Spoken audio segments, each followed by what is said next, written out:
자, 애국투사 싸우는 변호사 강신업 변호사 모셨는데요.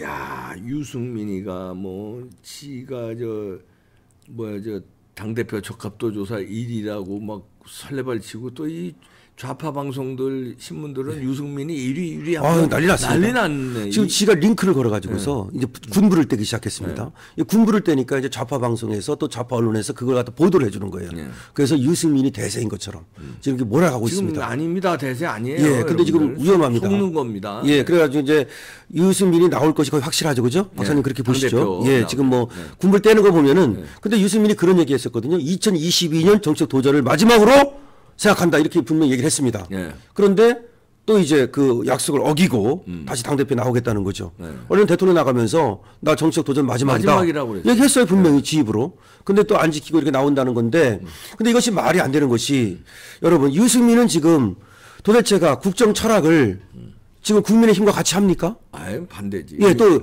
지금 윤석열 대통령과 같이 합니까? 윤석열 대통령 깎아내리지 않습니까? 바쁘지. 심지어 이런 말까지 하지 않습니까? 거짓말쟁이라고 그랬죠. 예, 거짓말쟁이라고 말을 하고 막말을 플러스에다가 거짓말까지 이게 되게 나쁜 거잖아요. 네. 아니 막말도 나쁜 건데 정치인을 거짓말을 프레임을 씌우면 그럼 너 내려오라는 얘기 아닙니까? 그렇지. 그러면 민주당이 지금 계속해서 윤석열 대통령을 공격하고 있고 저 촛불 집회한다는 자들이 뭐 탄핵시킨다고 얘기하고 있는데 그와 같이 괴를 같이 하는 거 아닙니까? 그럼. 예, 그런 자가 어떻게 그러면은 민주당 가서 당대표를 하지 왜 국민의힘에서 당대표를 한다고 저렇게 어슬렁거립니까? 지금 위험한 게요. 그 여론조사에서 보면은 당심은 뭐 예를 들어서 나경원이라든지 안철수라든지 김기현이라든지 윤상현이라든지 이런 사람들이 쭉 순위가 있는데 네.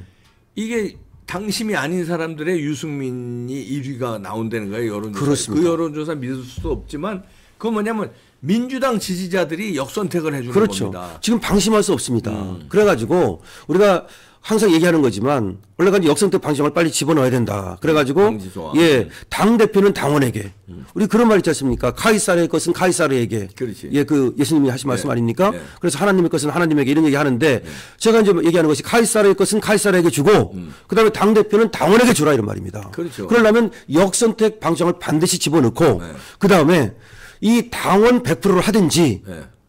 그것도 당원 100% 직접 투표로 할 것을 저는 요구합니다. 네. 근데 이 100%를 하는 건 좀 문제가 있다고 본다면 왜냐하면 당원 아닌 사람들도 이 중간지대인 사람들도 의견을 반영할 필요가 있다. 그건 맞는 말이거든요. 네. 그럼 미국식 오픈 프라이머리.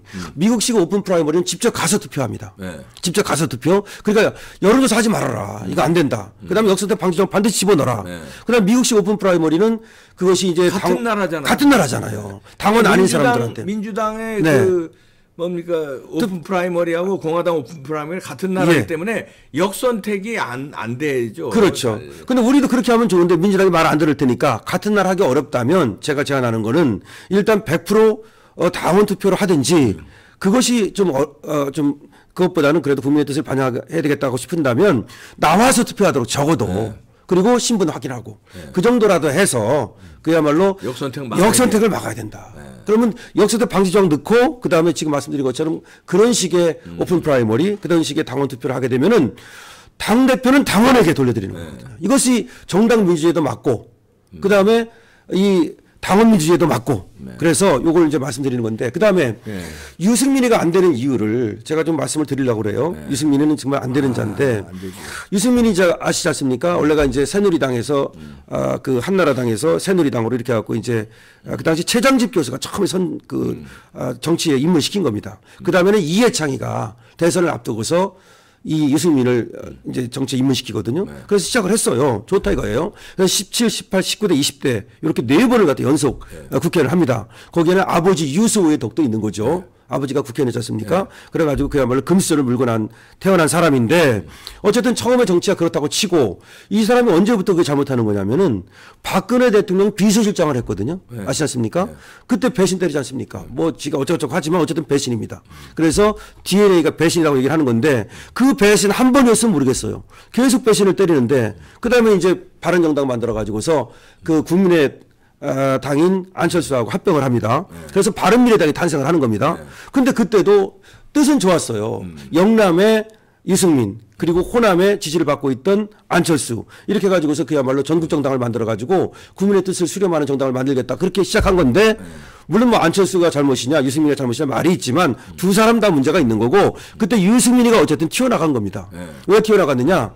이 안철수가 독일에 가면서 손학규를 갖다가 밀어가지고 손학규 대표가 탄생을 하거든요. 바른미래당에. 그러니까 손학규를 밀어내려고 유승민하고 그거 아시지 않습니까? 이준석하고 오신환이하고 하태경이하고 그때 손학규 대표가 당한 모욕은 있잖아요. 대한민국 역사상 당대표가 당한 모든 모욕을 합쳐도 손학규가 당한 모욕만 못하다. 아주 나쁜 놈들이. 네. 나쁜 놈들이란 표현을 썼어요. 예, 나쁜 놈들 썼어요, 실제로. 예. 하여튼 그렇게 해가지고 이제 몰아내려고 하다가 그게 안 되니까 튀어나간 거예요. 그러니까 문제가 있다는 거예요. 그러니까 무슨 다른 이유가 아니라 손학규를 몰아내고 바른미래당을 자기가 접수하려고 하다가 그게 안 되니까 튀어나간 거예요. 그래가지고 튀어나가고 새 보수계라는 게 이제 그때 나오는 겁니다. 새로운 보수계 어쩌고 하면서. 근데 보수가 박사님은 정치학 박사님 잘 아시지만 새 보수가 어디 있고 헌 보수가 어디 있습니까? 보수는 보수고 진보면 진보지. 하여튼 그렇게 해가지고 튀어나왔다가 그럼 지들끼리 하든지 그래가지고 이제 다시 이제 황교안한테 가가지고서 이제 당을 합친 거 아닙니까? 근데 여기서 정말 제가 안타까운 게 도대체 어떻게 저 몇 명 되지도 않는 저 게릴라들한테 먹힙니까? 이 국민의 힘이. 그래가지고 이준석한테 이제 먹힌 거 아닙니까? 그게 역선택 아닙니까 이게. 이번에 또 그럴 수 있다는 거예요. 그런 전철을 또 밟으려고 하는 거 아닙니까? 그래서 제가 30%가요 큰 게. 지금 7대3으로 70%는 당원 투표, 그다음에 30% 여론조사 한다는 건데 가만히 생각해 보시죠. 우리가 부정선거라고 의심하는 게 그 사전 투표 아닙니까? 사전 투표율이 30% 이렇게 돼요. 이것 때문에 다 뒤집어지잖아요. 네, 맞습니다. 30% 엄청난 투표. 저번에 이준석이도 거기서 이긴 거 아닙니까? 그럼요. 원래 당원 투표에서는 졌는데. 이번에도요. 그러면 30%니까 뭐 괜찮다. 안 됩니다. 30% 역선택 들어오면 바뀌어요. 그러면 그래서 이준석한테 이제 그렇게 헌납을 한 건데 그때 분명히 역선택으로 된 겁니다. 자, 그런데 만약에 유승민이도 또 그걸 노리고 있는 거잖아요. 그럼 큰일 난다고. 그래서 자기가 지금 나온다는 얘기인데 또 만약에 이런 어떤 전철을 밟는다면 그거는 저번에는 이준석이 약했다고 말할 수 있겠지만 민주당이 약했다고 말할 수 있겠지만 이번에 또 그렇게 당하면 이번에 국민의힘이 바보고 그리고 유승민이 약한 게 아니라 유승민을 못 막는 이 지금 이번에 또 나오는 이런 또 당대표 나오는 사람들 이런 사람들이 바본 거죠.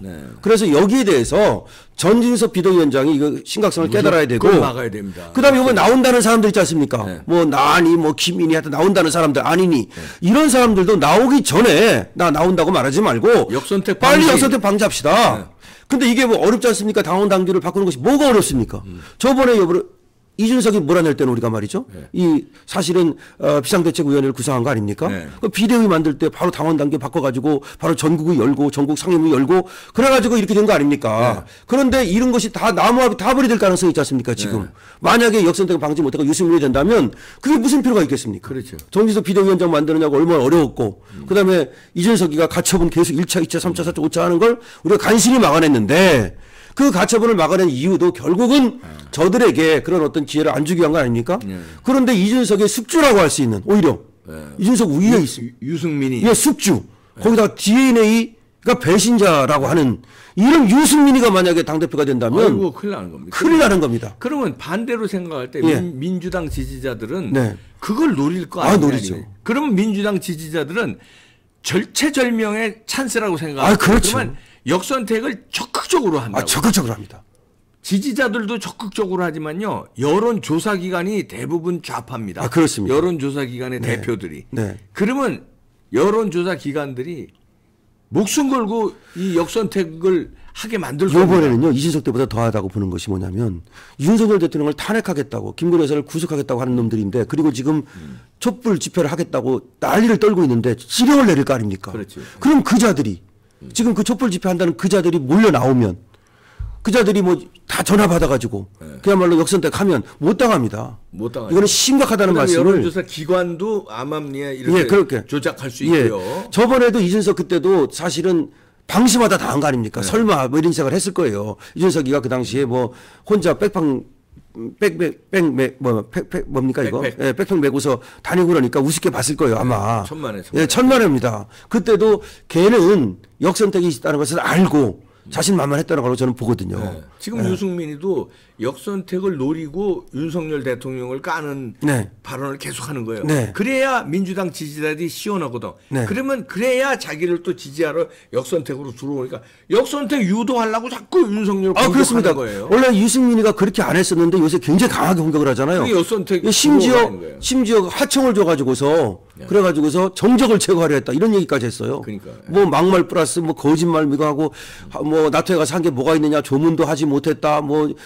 전부 다 지금 윤석열 대통령이 외교를 갖다가 전부 다 깎아내렸고요. 네. 뭐 바이든 그것도 깎아내린 건 뭐 말할 것도 없고 분명하지 않음에도 불구하고 확실한 것처럼 그렇게 얘기를 하지 않습니까? 이게 다 역선택을 노리는 겁니다. 그러니까 우리가 정확히 알아야 될 게 홍준표가 역선택을 노려가지고 조국 수홍 그래가지고 조국을 계속 수호하지 않았습니까? 네. 그러니까 꼬준표라고까지 별명을 얻었지 않습니까? 똑같은 겁니다. 그러니까 지금 유승민이가 홍준표를 벤치마킹 해가지고서 역선택 표를 얻기 위해서 윤석열을 강하게 저격하는 거다. 맞아요. 이걸 정확히 하셔야 됩니다. 네. 네. 절대 방심하다가 만에 하나 생각하기도 싫지만 유승민이 당대표 되는 날에는 당대표가 공천권 가지고 있습니다. 그러면은 누굴 공천하겠습니다. 이준석, 하태경 뭐 말할 것도 없는 거죠. 네. 김웅 뭐 이런 애 쥐돌만이들 다 공천 다 주고 자기 사람 만들어야 되니까. 그렇게 그러면 국민의힘 뭐 타이틀 달고 걔네들이 다 먹어. 그렇지, 다 먹는 거죠. 그러면은 보수 우파는 사라지게 되는 거예요. 배신자당과 민주당이 우리나라를 그렇죠. 통치하게 되는 거예요. 그렇죠. 큰일 나는 겁니다. 이준석 그거 하나 우리가 좀 뭐 내보내는데도 지금 완전히 내보낸 것도 아니지만 얼마나 힘들었습니까? 그러니까요. 그야말로 온 힘을 다해가지고 간신히 밀어낸 거예요. 사실 어떻게 보면은. 네. 그런데 다시 유승민이가 들어온다? 그때는 방법이 없습니다. 이제. 그래서 더군다나 유승민이가 당대표가 되지 않아야 되는 일을 하나 말씀드리면 네네. 원래가 당대표가 되려면 책임감이 있어야 되잖아요. 그래서 그 막스 베버라고 하는 유명한 정치 철학자도 이 책임감이 중요하다는 말씀했지 않습니까? 근데 유승민은 책임감이 없어요. 무슨 말이냐?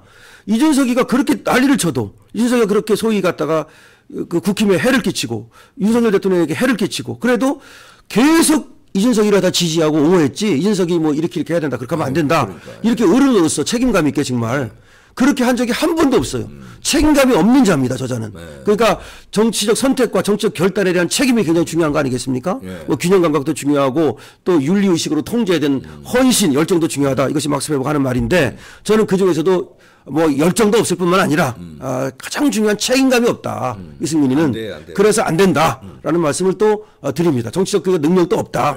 예, 그런 얘기입니다. 그리고 제가 자꾸 강조하는데 여론조사 기관을 뭐 두 군데인가 선택해서 이제 할 거예요. 근데 그 두 군데 못 믿습니다. 예, 지금 거의 다 그쪽이 차지하고 있거든요. 그럼 못 믿어요. 예. 그러면은 입장 바꿔놓고 생각할 때 그 사람들은 유승민이 당대표 돼야 좋을 거 아닙니까? 아, 그럼요. 그러면 어떻게든지 만든다니까요. 여론조사 기관에서 조작을 하니까.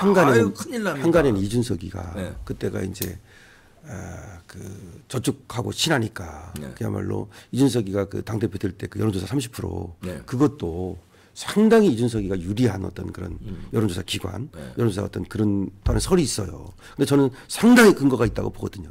그래서 지금 박사님 말씀하신 여론조사는 이거 하면 안 되고 기본적으로. 절대 안 됩니다. 그래서 정진석 비대위원장님께서 이 방송 듣고 계실 거예요. 그러면 우리 저기 드리는 말씀 좀 잘 새겨서 빨리빨리 전광석화처럼 그렇게 비대위 뭐 꾸리듯이 그렇게 당원당규 개정해서 하면 되는 거 아닙니까? 어려운 거 아닙니다.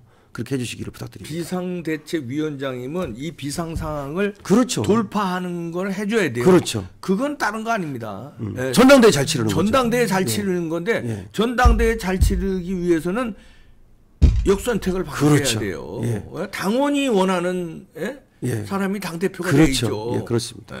잘 이번에 목숨 걸고 정진석 비대위원장 이하 비대위원들이 막아주시길 부탁드립니다. 애국투사 강신업 변호사였습니다. 예, 고맙습니다.